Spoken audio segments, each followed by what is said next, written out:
Hello, I'm Amanda, And I'm Mack, and welcome to iCube After Hours. Are you clocked out? because we sure are. So join us as we dive into what it is we do here at iCube. Mac, what is it we do at iCube? Well, Amanda, not many people really know, and that's why we have this podcast. We want to shine light on what our department does and how we do it. Join us as we sit down with our fellow innovators and iCube team members. What time is it?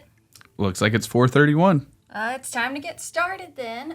Today we have friend, colleague, ambassador, Alexis MacAllister. Yay, Hello. thank you. Hey, it's good to see you guys. Good to see you again. Just saw you All 5 day. seconds ago, but Yeah. yes, good Yeah. to see you again. But now we're off work, so it's a little more Exciting exciting. times, yeah. Yeah. My favorite part of the day. Yes. Alexis is here today to talk to us about TnTogether, which is one of our favorite projects at the iCube. Alexis, do you want to tell us a little bit about yourself first? Yeah. So, name's Alexis MacAllister. I've been working at the TnTech iCube for 5-ish years, since 2018. It's crazy. It goes by super fast. I like it a lot. Get to work on a lot of cool projects with cool people. And yeah, it's basically it. I graduated the communication degree from tech, which is cool that I'm just still here every day now. And enough. yeah, it was great. No, really though, I do love tech. I love that the Starbucks is so close. And so I like the iCube a lot. So you graduated with a degree in communications. Yes. How did you get from there, graduating with that degree, to becoming a member of the iCube? Yeah, actually, it's super random, but I feel like that is much of my life. Is I really liked communications because I feel like it's you end up meeting people. It's more who you know, and that's kind of how all this worked out. I ended up applying to get a house or to rent a house, and Kevin was the person who was the landlord, and I wanted to look like a good kid, and so I wore my Tennessee Tech t-shirt, and he saw me and he was like, "Oh, you go to Tech?" And I was like, "Oh, I just graduated." And he was like, "You want a job?" No, really though. I was like, I graduated with communication degree, and he said that there was a awesome potential for a future project, and at the time it was still in the works. Like Tennessee Together hadn't even launched yet. And I think you were looking for someone with communication background to help. It's a weird journey, but I'm glad you made it. Yeah. Well, and I think also I try to tell people that it truly is about like, you never know where your future boss is going to be. You never know what kind of connections you're going to make that are not necessarily at like job fairs or whatever. Right. So, it's kind of serendipitous, but I feel like just always looking good and being your best and being kind, because even you knew, like, we knew one of the same people, and he was like, Alexis is nice. And I was like, I oh. called him as a reference. I was Yeah. like, what do you think about her? She was just hired off the street. No. Try to be nice to everybody just in case they want to give me a job. Yes. So, Yeah. that's why. So 5 years. Now, what's your title in the iCube? Yeah, so I started as a coordinator, and then now I am project manager of Tennessee Together. So Tell us, what does TnTogether... Now, I get to work with you a lot on this project, so I know I'm asking something. I know the answer to it, but you'd say it much better. What is TnTogether? yeah, so that is a big question, just because I feel like it has become so much now. But basically, it started as Tennessee Victory way back in the day before I was part of the project.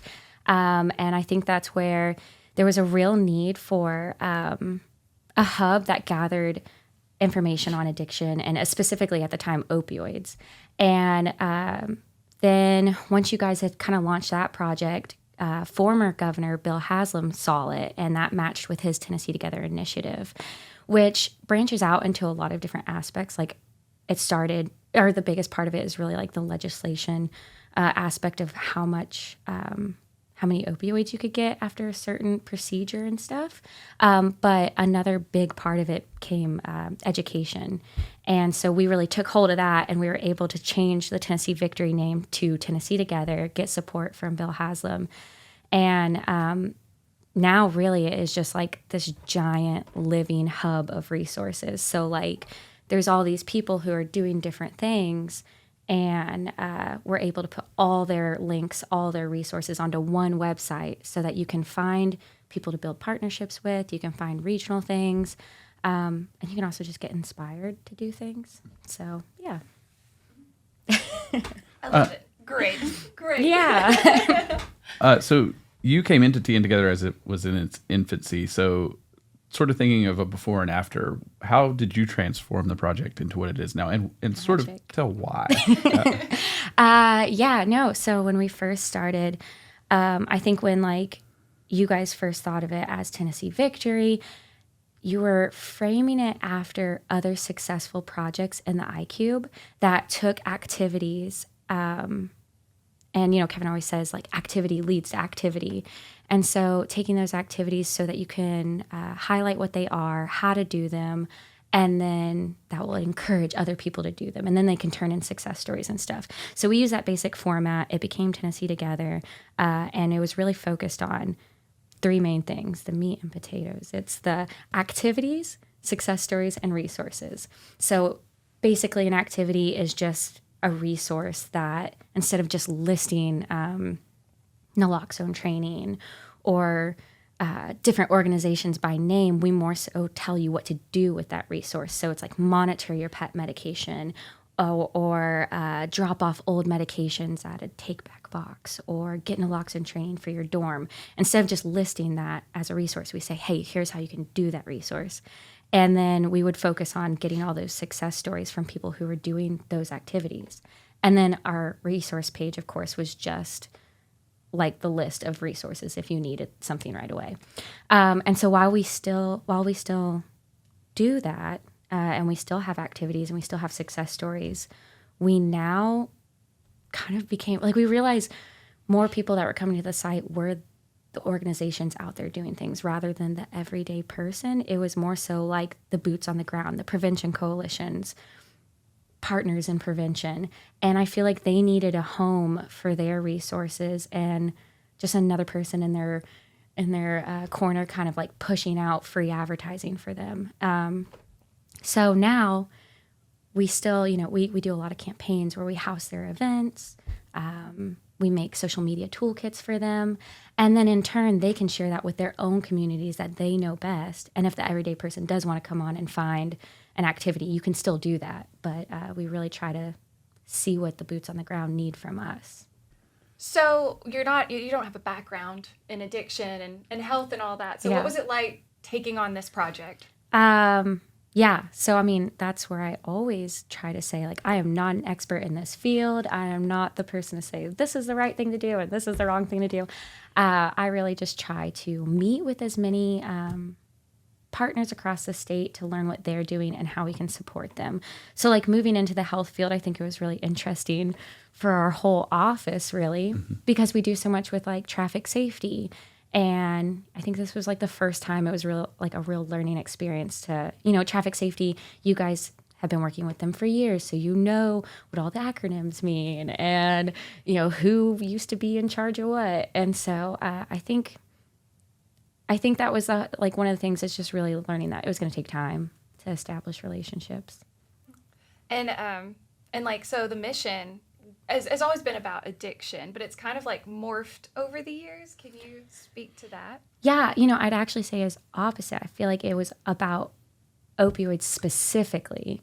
And now in 2020, which, if we talk about later, like kind of revamping the site, but in 2020, that's also when I really thought about like, let's put more than just opioid related material on here. Let's make it all of addiction. And a lot of times when I talk to people, I'm like, it's addiction, mental health, stigma, like all these things, because all of it does, overlap. And I think that a lot of times, people that are looking for addiction information also need other information too. So yeah, I think it's just morphed into a more broad and so many times, like all these prevention coalitions, they're doing more than just even stigma or addiction stuff. They're also doing like suicide awareness trainings and things like that. It's interesting too, because you dove into not just the health field, but the big enigma that is government. Everybody, you know that government is using science and technology to solve problems, but it's sort of abstract and nobody really gets to see that behind the scenes until you do. And so nobody really has experience doing that until you do. And then you dove into that head first. I think that's also where we're kind of unique in the way too. Like a lot of times I go to these seminars, conferences, random meetings and stuff. And these are the people who are boots on the ground, who are like meeting with their communities.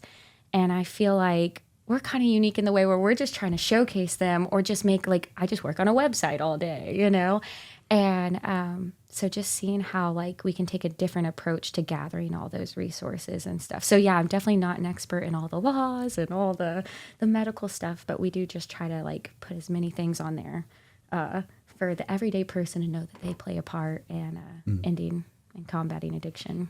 So you had to overcome quite a few obstacles when you first started out. Is that right? Yeah. So a little bit is kind of what I had mentioned before about needing to make new relationships in the field of addiction prevention, all of that. But, just really to elaborate on that it was really crazy in the beginning. Because we're not doctors, because we hadn't worked with, people in the field, we not only had to make those relationships, but we had to figure out who are the relationships to make, like, who are these people? And at first, I felt like that was definitely very difficult because we want Tennessee Together to be a hub of, like a one-stop shop for all these resources, but building those resources took quite a while. And, sometimes still there's people that exist out there that I'm like, oh, wait, let me add you. And so while at first I felt like it was really hard, I feel like now that really did give us an advantage to making Tennessee Together more accessible to like the everyday person, because before this I didn't know what naloxone was. I didn't know what a Lifeline coordinator, peer coordinator is. I didn't know recovery navigators. Like these are all words that when you work in the field every day, you know them, you know these people, but you kind of forget, oh yeah, like everyday person doesn't know that this resource even exists in their backyard. So always having to like look back and think like, how does the everyday person see this site? So while we do serve a lot of the partners in the field, allowing them to put their information on this website, we still always want to like kind of convey it in a way that like explains like, hey, these are resources for you. This is who this person is. So I don't know. I feel like it gave us advantage in that aspect. And you're very intentional with the way you talk about the project, talk to people, social media specifically on your post. Can you speak to that? Yeah. So I feel like definitely it's the way I speak now in my everyday life. I do try to be mindful of speaking about addiction. And I feel like a lot of that is throughout the years, like working with a lot of these people. They do a lot of trainings and seminars on person first language. And so one of the things I had learned during a previous International Overdose Awareness Day campaign was somebody had said the biggest barrier to preventing overdose death is how we look at and like how we perceive overdose addiction. And so whenever a person becomes stigmatized, it's kind of like saying that that person is the problem rather than their condition is the problem. So instead of saying like abuser or addict or something like that, it's more like this is, for example, this is John with a substance use disorder. And I feel like that also kind of shows that recovery is possible. You're more than your diagnosis. And I think whenever people do get stigmatized, it can kind of put a layer of shame and isolation on them. And like that's the whole point of it, is like when they are stigmatized, they can feel shame, they can feel isolation, making it even harder to reach out for help and to accept help. So it kind of improves the care that we can give and yeah, overall perception. Oh, and then so I'll add to that too. We do always try to use that language in our social media posts. And so we'll make specific posts that talk about stigma.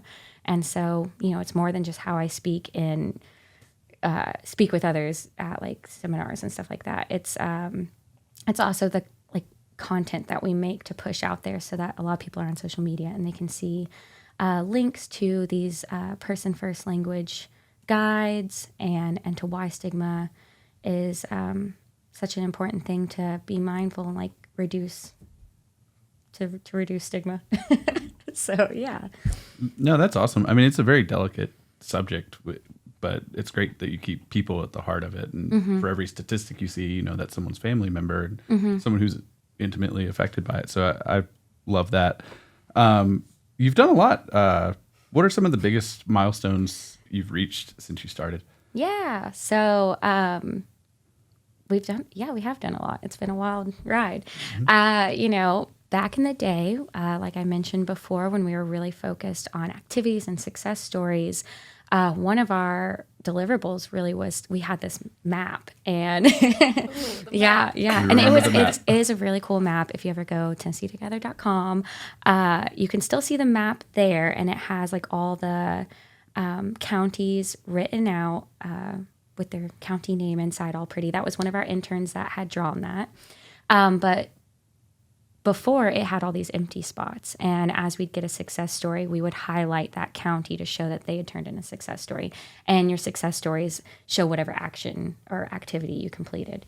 And so, that was a big achievement. That was probably our first biggest achievement, was getting a success story from all 95 counties.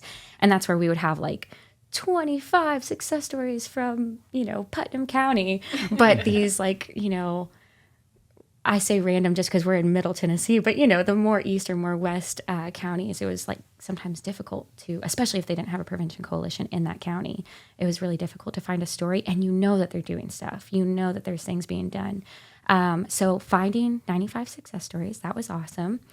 And then in 2021, when we really started focusing on campaigns and stuff like that, we had the new current governor, Bill Lee, show support, and he did a video pointing people to the specific landing page I had built for that campaign. And it's still up on the page. That is the International Overdose Awareness Day campaign. And he's specifically like, go find events at this link. And I remember the morning I woke up, I was like, He said TnTogether. Oh gosh, I'm famous. No. I did show my grandparents. I was like, look at the project I'm working on. So I was really proud. But I think that also just shows this is like the official landing page for these events. Like it kind of just had shown and we started those in 2020. So it was really only 1 year after. But also, we always get support from our commissioners. So we have some videos posted up there for Department of Health Commissioner and Department of Mental Health.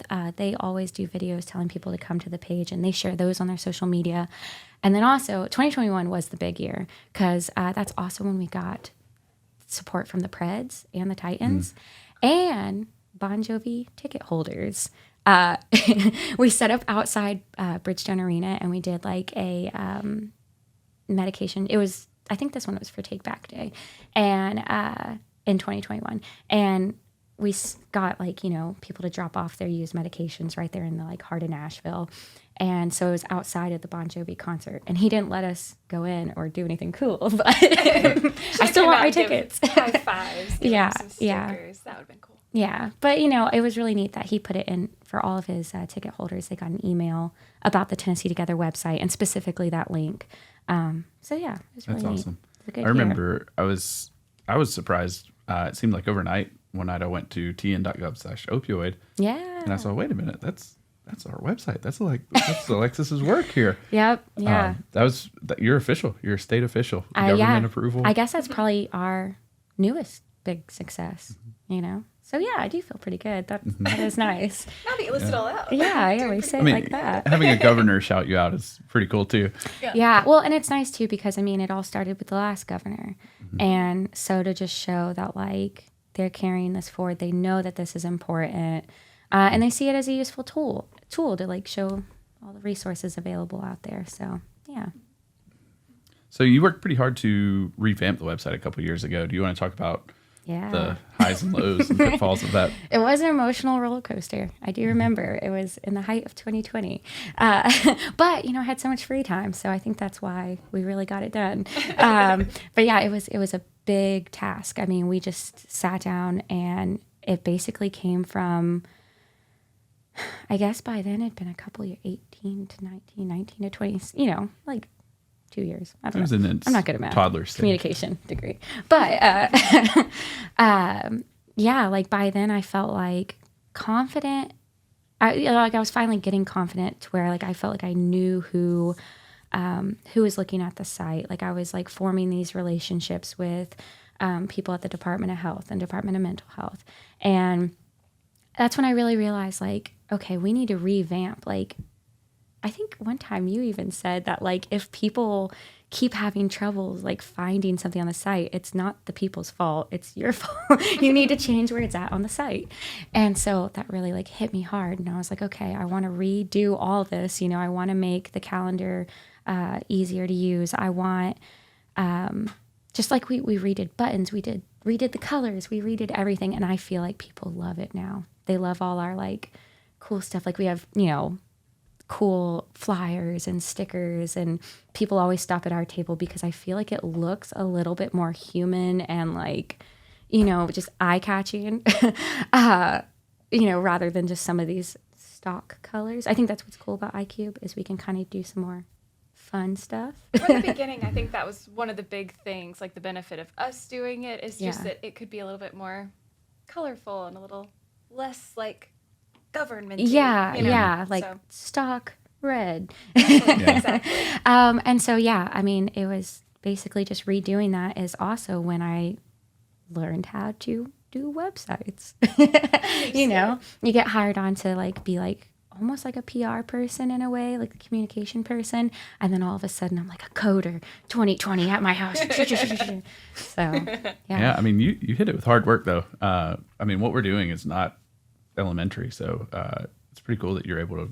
I know now, anytime you want to add a new campaign, you just do it. Yeah, it's crazy. Yeah, it is really neat just because I never thought, like, I'm not like a huge technology person. Still calling, like, monitors computers sometimes is Same. very embarrassing when you're around IT.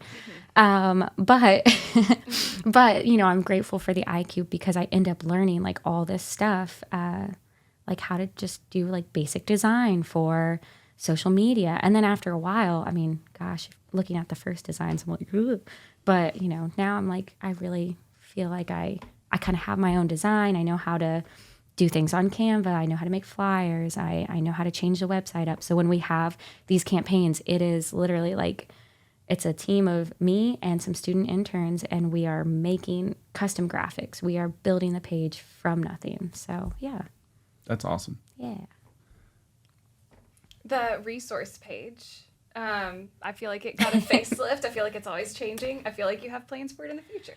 And, you know, that's the good thing. As stressful as it sounds, saying it's always changing, that is the point, because there's always new resources. And you know, keeping an eye on it to know, like, when there are broken links, because what Tennessee Together is a hub linking out to other people at the end of the day. And so we are always trying to keep an eye out for broken links. And when those organizations change what they're doing, or maybe they don't even exist anymore, or maybe there's a new one. So keeping an eye on that. I think in the future, I'd really like to, like, I kind of have a new vision for a resource page. I feel like every couple of years, I'm like, I see it different. So, you know, I just have, like, plans for, you know, maybe even some kind of map where you can look at your specific county. So you're not having to scroll through a big list of all of them, but still having that list of your big statewide ones. But yeah, I do think that it's important, and that is also where we house all of our campaign information, our campaign landing pages, overdose data dashboard, things like red line number, find help now, crisis line, things like that. So you mentioned activities. Do you want to explain what an activity is if you click on it on the website? Yeah. So like I said, it's basically just a resource, but we try to put more of a description into it of, like, this is how you do it. This is how much time it takes to complete. This is how many participants are needed. And then also you have a link there that will link you out to if you want to learn more or complete whatever activity. So like I said, things like downloading a parent talk kit, hanging information in your HR break room. There's things to even, like, you know, starting your own coalition. So there's things from, like, not tiny, but, like, smaller, easy to do things, to, like, huge, needs a lot of time to complete things. And a lot of that is to show that everyone can play a part, you know? I mean, you think, like, oh, I'm just a person who just graduated from tech. Like, how can I possibly make a difference? I'm not a police officer. I'm not a doctor. And it's like, no, like, by doing we talk about like stigma as an activity, things like that. Just showing that no matter how big or small, like every action makes a difference. And then when people do complete those activities, that's when they can turn in their success stories. And while we get so many success stories from prevention coalitions and these boots on the ground that are like organizations, it's always really nice to get some that are just like, hey, I returned my unused medication during take back day. Or, you know, I attended a naloxone training, an overdose prevention training at my college. And that just shows you that the everyday person is out there learning and doing things and getting involved. And then when you do post that success story, if you want, you're able to put links, pictures, YouTube videos, a news article. So that's really beneficial for a lot of your organizations who want to say, hey, we hosted this event. And then if I'm just reading it, I can search through counties. So I can search Putnam County. And if I'm just reading it, I'm like, oh, I didn't even know these people existed. And I'm able to then go and click on their link and, you know, join forces. Or if maybe I live in Memphis, I'm able to get like inspiration that says like, oh, we could totally do the same thing. So really all of the activities and success stories, it's all just giving you that inspiration and empowerment to do something in your community, but also giving you like the connections to build partnerships and do something. So they work together pretty well, the activities and success stories. Yeah. So that's great. Gives you a lot of local feedback. And so you do the technical side of this. You meet with boots on the ground people to figure out what they need and how you can help them. But you also do the marketing, is that right? Yeah. How do you like doing that? Yeah, I actually do like it. Well, it's another roller coaster of emotions. I do like it a lot. I've learned a whole bunch about social media and creating graphics, you know. I love Canva. It is amazing because you don't have to be like a design. I don't have to have a PhD in design. But I started in 2020 utilizing social media, and it's really grown since then. We have like 2,000 followers on Facebook, which I know is like not the most ever, but I'm really proud because it really came from nothing in 2020. And so we make all of our graphics. We make videos, do like little quote things. I mean, it's a lot of fun. And I was able to eventually pull in students to come in and like help me make a lot of these things. So it's really cool for them to get hands-on experience with real projects that they're then seeing like, whoa, the TBI just shared the post I created. Like just like last week, we got 230 shares and it's because the TBI shared it. And then it was like everywhere. And the intern, she was like so excited. She texted me, I think it was like a holiday weekend or something. And yeah, she was just like, oh my God, did you see this? So that was really nice. Yeah. What's it been like managing students?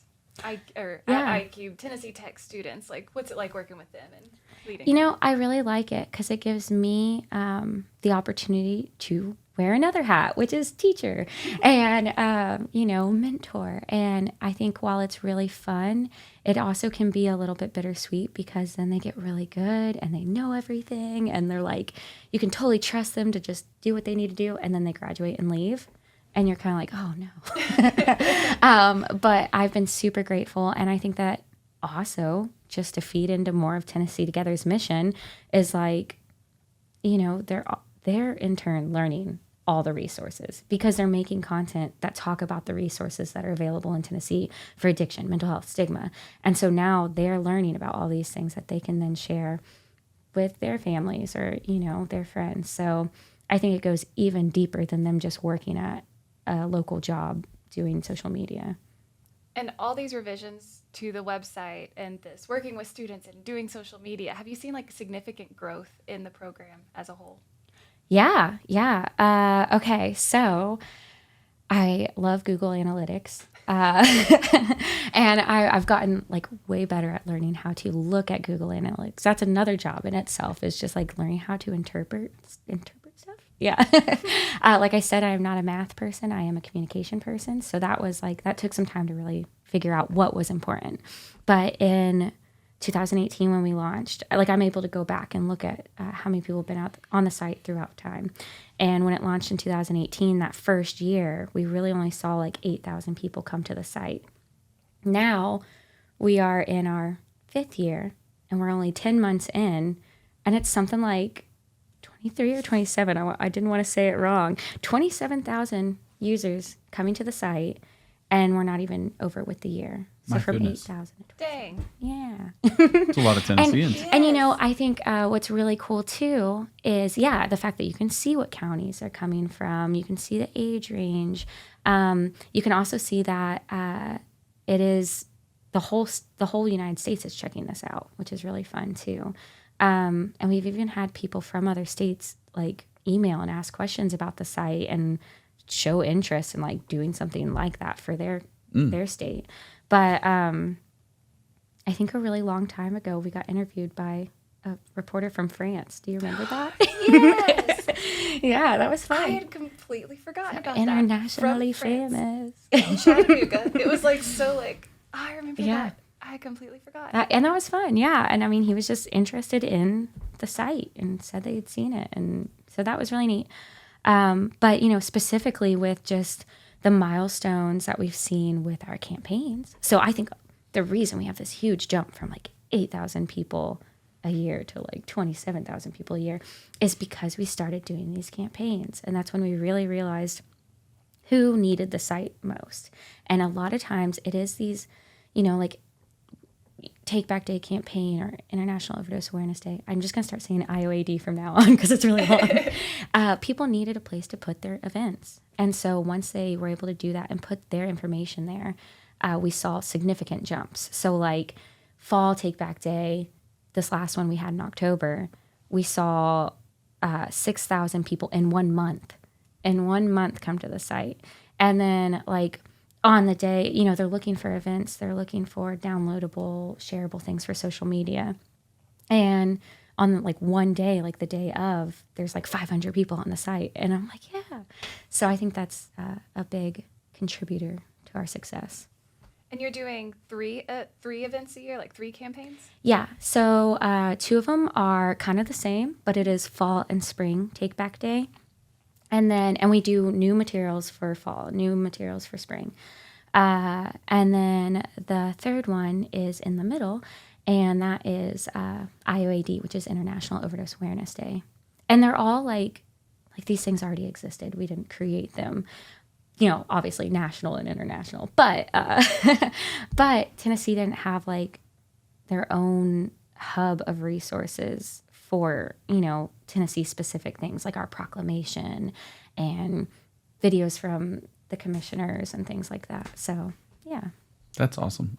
Do you get feedback from people that participate in these events? What would you say that would be the biggest success stories that you see? And that's again where it's more so we're highlighting what's been done. So I wouldn't say Tennessee Together can really, you know, grab any success. It's more like we are very proud of the people who are actually doing things for, you know, we try to highlight like, here are the events happening. Here's what's being done in your local area. So I love seeing their success stories, which are, hey, we hosted this and we got back so many pounds of medication. And then sometimes you hear it from like new coalitions who just started up who, yeah, they have a significantly less amount of medications they got that year, but it was their first Take Back Day. Mm-hmm. And I always feel like it makes me feel really proud when they're able to say like, hey, thanks for the free social media graphics that you gave us. We were able to advertise our day. Or, you know, we make PDF flyers for the Department of Health that advertise that this day is coming up. So, I'm really happy that we can just help them do their own thing. And I feel like you're always finding new ways to support these groups with these campaigns. So like this year coming up, what are you expecting for this cycle of campaigns? Ooh, it's always a lot of work. So, I mean, you know, we're just always looking for like new, fresh ideas that we can make new social media content. We always like to be able to do like throwback Thursdays of like, here's all the people that participated last year. That's why you should participate this year. But yeah, you know, I mean, I think we finally gotten to a point where we got it down pretty pat. We know we just need to like post events, you know, make social media. I'm always open to new things. But so far we are kind of like still new in this where we're kind of doing the same thing every year, but just new, fresh material. So what's next for you?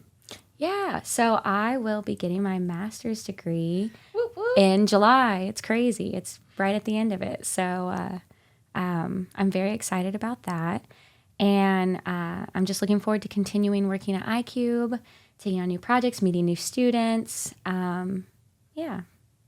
Yeah, you're not allowed to leave. So I hope you know that. I like it pretty good, so I'll Good. stay. Good. We can have more pizza parties if that'll help. Oh, yeah. We haven't had one in a while. Well, That's no, true. Mack always gets pizza. Joe's been helping. Oh yeah. This is not Joe, but Okay. Favorite iCube experience? Oh, boy. I just like all the projects that you guys bring in. Like, so while Tennessee Together is kind of my baby and like that's the project I'm working on, but just learning about all the new projects you guys bring in and being able to like brainstorm every now and again of new ideas. And I mean, when I try to explain what the iCube is to people, sometimes they're like, wait, what? Like, it's like health, driving, aquarium, I mean, it's all over the Dinosaurs. place. Who knows? And so I think that's, I know that's not a specific experience, but it's just because there's so many where you guys work on so many things. I like the aquarium stuff. I miss back in the day going to the aquarium stuff, so that was fun. we need might to- get to go again soon. Yeah. Yeah. We need to see if we can do another project for him too. This is We the really plug. should. We can Yeah. help. If you're listening, Yeah. I'll be surprised. But no, I mean, just in general, I feel like I really like the whole team. And so some of the best experiences have been at conferences and seminars and random things that we do with all these random projects. And you start to learn like, oh, this partner can help with this project. And they start learning about all the things we do. So, I mean, I love meeting people. I love talking. And so, Communications, eh? yeah. And so, yeah, those are just some of the most fun times is going and being able to like be with the public and also have you guys there. I think the best part of our office is the people that work there. You're top tier. Woo. Tier. I think you said I said you were a colleague earlier, but really you're just a big Aw. leader and a great friend. I feel like that should be known to the podcast world. Just Yeah, wonderful thank you. person. And you can't have her. She's staying here forever. So Very nice. don't take her. But I think that's all we had for today. Yeah, you've done a great job. We're not supposed to have favorite projects, but I gotta say yours is up there for me. So Well, that makes me feel good. I had Yeah. to like slip you guys some money under the table Yeah. to say it. So.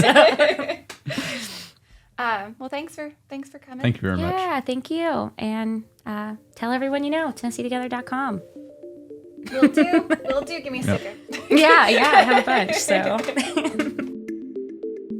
Thank you for joining us today. This podcast was produced by Noah Mears in partnership with the Tennessee Tech Communications Department. We hope you're leaving this episode with a brighter view on what iCube is and what our amazing team does.